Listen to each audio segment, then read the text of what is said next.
Hey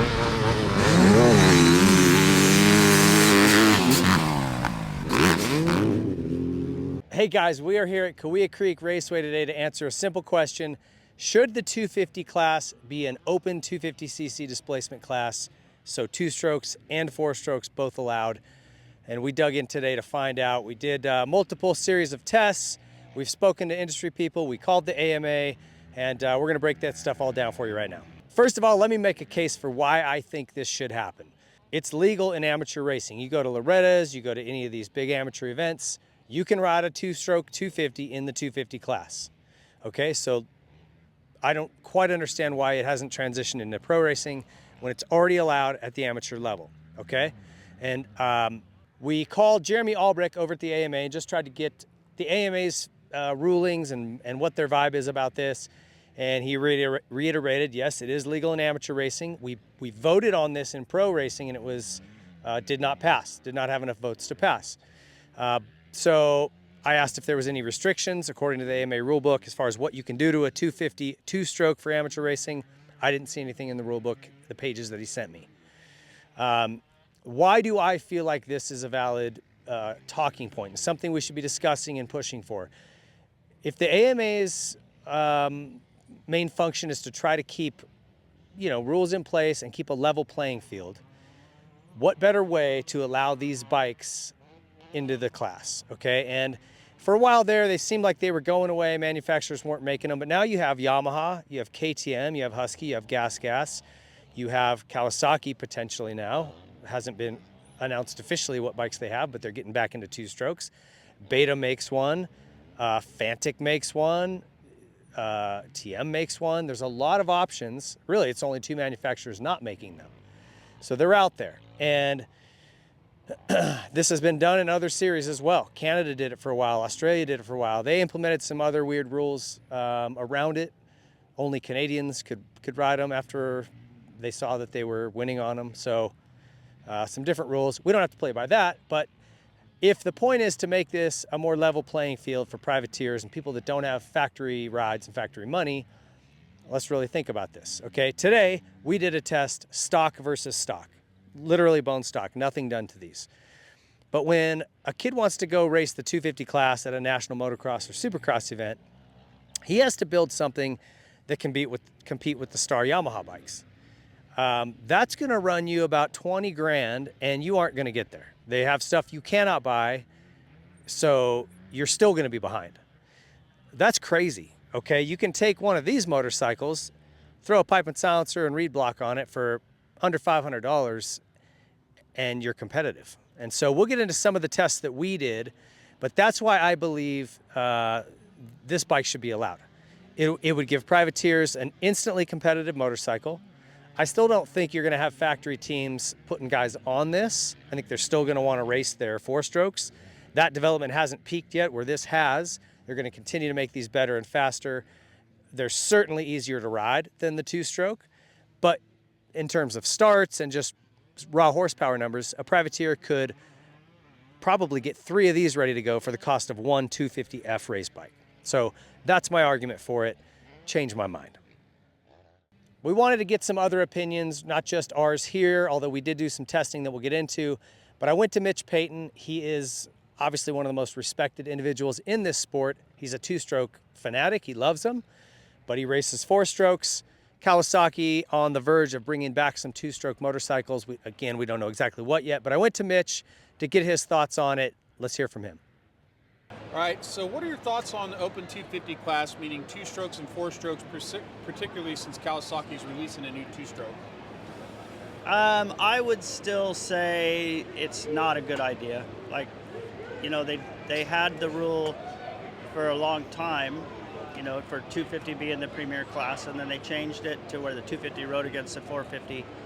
And it is possible to make a 250 2-stroke, obviously compete with the 250 4-stroke, but I don't like it because, like Honda doesn't have one, Suzuki doesn't have a current model, Kawi at the moment doesn't have one, so it limits it basically to Husqvarna, KTM, and Yamaha. So I think for the best of the sport, they changed the rules for a reason and we got to stick with it.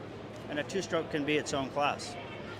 Well, with it being legal in amateur racing, how does it work in there? Like, how do you think they make that work?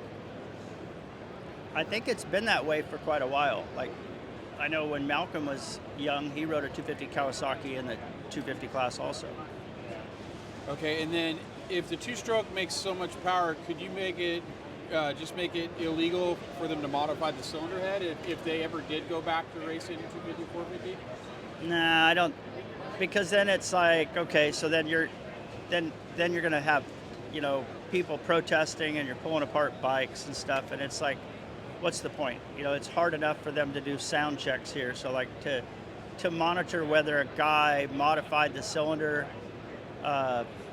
or the head or whatever the rules would be, I think it would just be a cluster. All right, and in terms of just plain raw horsepower numbers, what would a full race bike 250F make and a 252 stroke with a pipe and silencer? How would those two compare? Well, I think, like a 254 stroke, there's rumors of guys making 48, 49, maybe even a little bit more than that horsepower. But like, you could take a 252 stroke, and if you did the cylinder and a head and a pipe and a silencer and jetted it, it's going to be 51, 52 horsepower. So a huge difference. And we've had some that are better than that too. Okay, and then did we even need to go four strokes? CARB pushed real hard and said that they were going to ban the two-stroke years ago, and then they kind of backed off. What are your thoughts on that? Well, that was something supposedly that the Japanese had signed years ago to try to clean up the two strokes, like for emissions and things. So they weren't willing to battle them on that. They just went with it. And I think, then once Yamaha brought out, the 420 or 400 and then a 426, it was like a noticeable advantage in the 250 class. And then, so then you have a 250 racing a 400 in the beginning. But the rule was in place years ago for 600. Because that was like a trail bike, like a air-cooled 600 Honda, and that wasn't competitive. And I don't think they saw far enough ahead to think of taking like a cylinder off a superbike engine and putting a bigger piston in it, and that's kind of where it evolved from. And where they made a mistake is, like whatever that percentage is from 450 to 250, that locked in, but then they took a 125 and then doubled the displacement to a 250, and that was a major advantage also.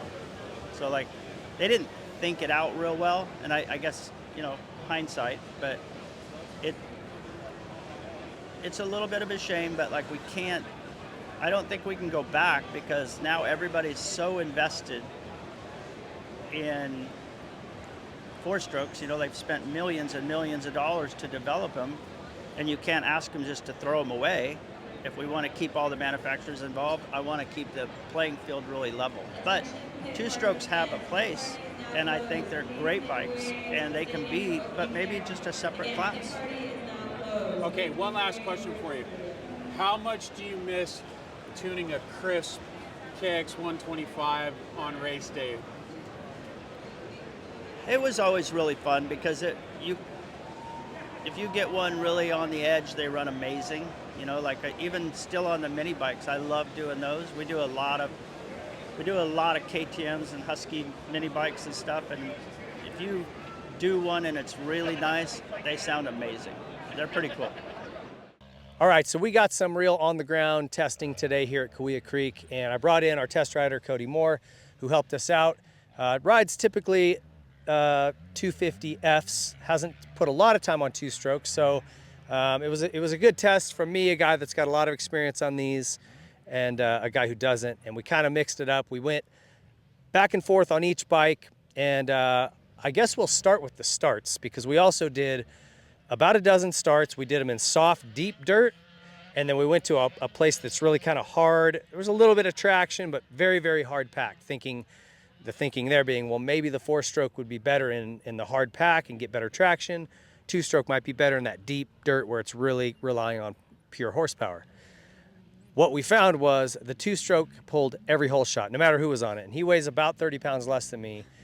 Didn't matter. The two-stroke pulled every hole shot. So that was a little telling. I didn't expect that.